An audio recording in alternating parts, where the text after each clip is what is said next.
ಎಲ್ಲರಿಗೂ ನಮಸ್ಕಾರ. ಇವತ್ತಿನ ಎಪಿಸೋಡು ಪ್ರೊವಿಷನ್ ಶೋಲ್ಡರ್ಗೆ ಕಲರ್ ಥೆರಪಿಯಿಂದ ಪರಿಹಾರ ಮಾಡ್ಬೋದು. ಅದು ಎಡ ಭಾಗದ ಶೋಲ್ಡರ್ ಹಿಂಗೆ ಎತ್ತಕ್ಕಾಗ್ತಲ್ಲ, ಶೋಲ್ಡ್ರು ಕೈ ಎತ್ತಕ್ಕಾಗ್ತಾರಲ್ಲ ಅವರಿಗೆ ಈ 3 ಕಲರಿಂದ ಪರಿಹಾರ ಮಾಡ್ಬೋದು. ಒಂದು ರೆಡ್ಡು, ಸ್ಕೈ ಬ್ಲೂ ಮತ್ತು ಡಾರ್ಕ್ ಬ್ಲೂ. ಈ 3 ಕಲರ್ ಹಾಕೋದ್ರಿಂದ ಫ್ರೋಜನ್ ಶೋಲ್ಡರನ್ನು ಸಂಪೂರ್ಣವಾಗಿ ಗುಣಪಡಿಸ್ಬೋದು.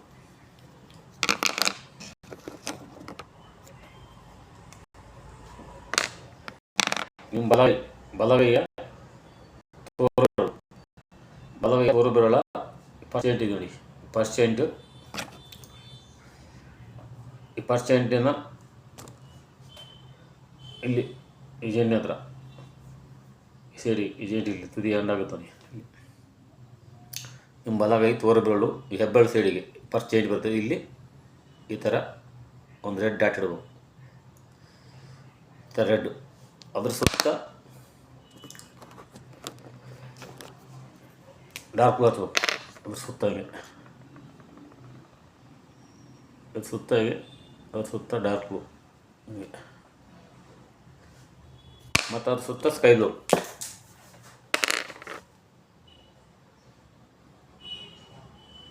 ಈ ಥರ ಇದು ನಿಮ್ಮ ಬಲಭಾಗದ ಶೋಲ್ಡರ್ ಪೇನ್ ಬಂದರೆ ಇಲ್ಲಿ ನಿಮ್ಮ ಬಲಭಾಗದ ತೋರ್ಬೆರಳು ಫಸ್ಟ್ ಏಟಿನ ಈ ಸೈಡಿಗೆ, ಹೆಬ್ಬೆರಳು ಕಡೆ ಸೈಡಿಗೆ ಫಸ್ಟ್ ರೆಡ್ ಡಾಟ್ ಇಡಿ. ಅದ್ರ ಸುತ್ತ ಡಾರ್ಕ್ ಬ್ಲೂ ಹಾಕ್ಬೇಕು, ಮತ್ತು ಅದ್ರ ಸುತ್ತ ಸ್ಕೈ ಬ್ಲೂ ಈ ಥರ ಹಾಕ್ಬೇಕು.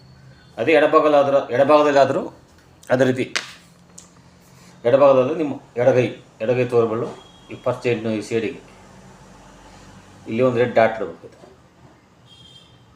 ಈ ಥರ ರೆಡ್ ಡಾಟ್ ಇಡಿ. ಇಲ್ಲಿ ಈ ಥರ ರೆಡ್ ಡಾಟ್ ಇಟ್ಟು ಅದ್ರ ಸುತ್ತ ಅದೇ ರೀತಿ ಸೇಮ್ ಡಾರ್ಕ್ ಬ್ಲೂ ಹಿಂಗೆ, ಅದ್ರ ಸುತ್ತ ಸ್ಕೈ ಬ್ಲೂ. ಈ 3 ಕಲರ್ನು ಈ ಥರ ಹಾಕ್ಬೇಕು. ಈ ಥರ ಡೈಲಿ ಹಾಕ್ತಾ ಬನ್ನಿ. ಒಂದು ವಾರ ಹಾಕಿದ್ರೆ ಸಾಕು. ಒಂದು ವಾರ ಹಾಕಿದರೆ ಸಂಪೂರ್ಣವಾಗಿ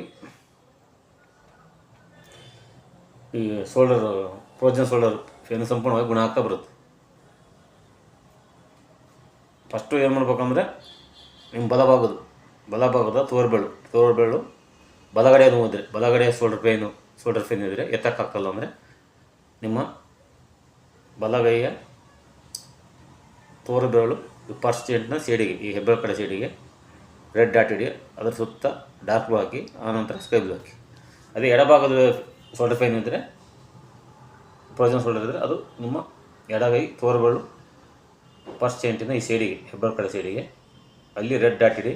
ಅದ್ರ ಸುತ್ತ ಡಾರ್ಕ್ ಬ್ಲೂ, ಆನಂತರ ಸ್ಕೈ ಬ್ಲೂ. ಈ ರೀತಿ ಆಗ್ತಾ ಬಂದರೆ ಫ್ರೋಜನ್ ಶೋಲ್ಡರು ಈ ಕೈ ಹಿಂಗೆ ಎತ್ತಕ್ಕಾಗ್ತಿರೋದು, ಹಿಂಗೆ ನೆಲಕ್ಕೆ ಎತ್ತಕ್ಕಾಗಲ್ಲ, ಕೆಲವು ಕೈಯಲ್ಲಿ ಎತ್ತಕ್ಕಾಗಲ್ಲ ಅಂತ ಅವಾಗ ಆಗ್ತಾ ಬಂದರೆ ಒಂದು ವಾರ ಆಗ್ತಿರ್ ಸಾಕು, ಸಂಪೂರ್ಣವಾಗಿ ಗುಣ ಆಗ್ತಾ ಬರುತ್ತೆ. ಈ ವಿಡಿಯೋವನ್ನು ಎಲ್ಲ ಫ್ರೆಂಡ್ಸ್ಗಳಿಗೆ ಹೆಚ್ಚು ಶೇರ್ ಮಾಡಿ, ಲೈಕ್ ಮಾಡಿ ಮತ್ತು ಸಬ್ಸ್ಕ್ರೈಬ್ ಮಾಡಿ. ಎಲ್ಲರಿಗೂ ಧನ್ಯವಾದಗಳು.